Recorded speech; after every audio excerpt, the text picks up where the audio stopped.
po guys ay persimmon fruits. Ito po ay madalang po makita dyan sa Pilipinas, pero dito po sa ibang bansa marami po. Marami pong may bibigyan na benefits ito guys.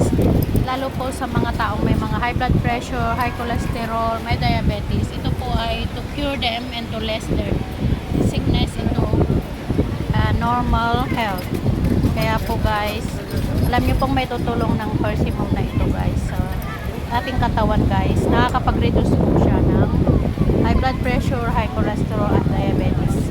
Kaya kumain po tayo ng maraming persimmon guys, dahil ito po ay maganda sa katawan, matamis siya, masarap siya, at kahit sa anong bagay at